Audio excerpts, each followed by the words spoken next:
you stop because I promise I'll leave this up here. Important you listen at this stage. So hopefully you were sort of deriving something pretty similar to what I've written up here. We noticed that A dictates what we call the amplitude. I think some of you have done some stuff with waves before, making waves. Only Aiden's nodding. Cool. So amplitude is the distance from the principal axis to a peak or a trough. That's what we call the amplitude, okay, to its respective maximum or minimum point. And so that's something we observed, okay? We saw when we had sine x, I might just do some talking here. When we had sine x, it was like that. And then we had 2 sine x, it doubled it. And of course we expect this to be true. So this is one of the most intuitive ones we can think. Let's think, we've got y equals sine x, okay?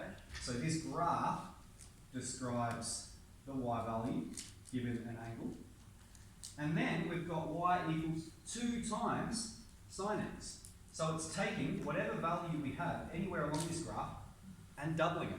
Okay, so this one, it just gets doubled. This one, -1, gets doubled, becomes -2. So that's one of our most intuitive ones. B, I think you can see what's happening. You see it's just compressing more and more wavelengths, okay? A wavelength is a whole peak and a whole trough, okay? So a whole max and a whole min. And so you would have seen when we had sine x, there's 1 wavelength, sine 2x, 2 wavelengths, 3 wavelengths, half a wavelength, okay? So in the very last one we did, I wrote it up. It would have just been the top half, so half a wavelength. So B determines how many wavelengths occur in 2 pi. And that affects the period in the wavelength, which I'll talk about a bit more in a moment. C is horizontal translation, which means it just shifts the function to the right or to the left, okay? Now this function goes on forever in both directions. It's just going to keep repeating itself like this, okay? That way and that way forever. And so if you're shifting it to the right or left, all you're doing is moving it over a little bit, and so the whole thing moves over. And that's why you're seeing it start to come up with some stuff here. So we're shifting it this way, we're shifting it that way. That's horizontal translation. And then D, which I think is the other very intuitive one, just moves it up or down, okay?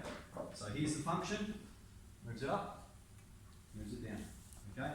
Now let's explain that one. Let's say we've got sine x, and then we've got sine of x, take 2. Okay, so it's taking every value of sine x and shifting it down 2 units. Okay, so that's where we get the D1 from.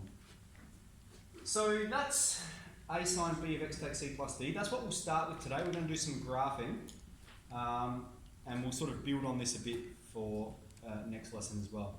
So let's look at some problem solving. Firstly, we have what's called the period. Okay, so we use these words, period and wavelength. That means the distance for 1 peak and 1 trough. And we use this symbol, what's it called? Lambda, L-A-M-B-D-A, another Greek letter. Okay, lambda. So yeah, a little bit like a H. And so the period, the distance for 1 wavelength is, this is just a formula we use, 2 pi divided by B. Okay, so whatever the value of B is, 2 pi divided by B. And so we've got find the period of these wavelengths. Okay, so let's say, just before we do that one, let's say we've got sine x by itself. What's the value of B? 1, isn't it? Okay, there's an invisible 1 right there. We don't need to write it. What's the value of A? 1. 1, okay, so we've got an amplitude of 1. We've got 1 wavelength occurring in 2 pi, and C and D are both 0. There's no horizontal or vertical translation occurring. And so the period is 2 pi divided by B. In this case, B is 1, so it's 2 pi divided by 1. And so the period for sine x is 2 pi. We have 1 wavelength in 2 pi. That's what we've observed. Okay, how about sine 2x? The period, so I'll solve this one. I might rub out the sine x there, so we've got enough room. The period is just going to be 2 pi divided by 2, and that simplifies to b pi. Alright, so we have 2 wavelengths in 2 pi. That means we have 1 wavelength in pi. And then if we've got a b of 0.5, we're going to have period is 2 pi divided by 0.5. And this will give us 4 pi. Okay? And I'll just explain this one as well. We have half a wavelength in 2 pi. That means we have a whole wavelength in 4 pi.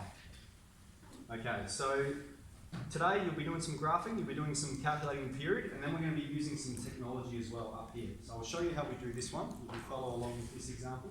Using technology, solve for x, given sine x is 0.328, over this domain. Okay?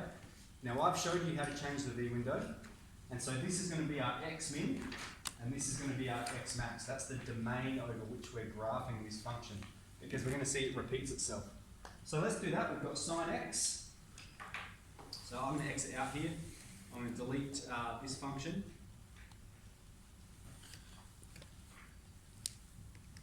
And then in my V window, I'm going from x is 0 to x is 10. Alright, so I'm just leaving y as it is, that's fine. But for x, we're going from 0 to 10. Good. Okay, so I'm not sure if you've done this stuff before, but I'm going to talk through it pretty slowly. We need to solve for x. So we're going to press G solve, alright, and this brings up a variety of options for us, okay? Root tells us where it crosses the x-axis, so I might just take you through all of them. So if I press root, it crosses there, and we can press the across arrow to bring up all the other places where it crosses the x-axis. Okay, I'll go back into G-solve. We've got max and min. That's going to G-solve the coordinates of any local max or minima. Okay, see how I was listing the coordinates here? I can press the across arrow. We'll go back into G-solve. Y-intercept, okay, tells you the value of the y-intercept. Intersection, that would be if we're graphing two functions and we need a point of intersection between them. That'll come up later. And then there's an across arrow, so we can bring up more options. And we've got y-calc and x-calc. We are trying to calculate x. We're solving for x, so we're going to do an x-calc when y equals, okay, that's when sine of x equals, what do I choose? 0.328. So we type that in, 0.328. And we can see there's going to be a variety of answers. So we've got x is 0.334. Comma, and we press the across arrow to bring up all the other answers. 2.8. 2.1. 81. 6.62. 9. 9.0. Yeah.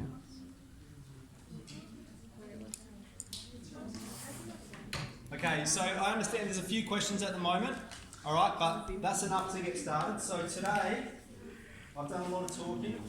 Zero max. We're working on Zero. Minimum zero max is 10.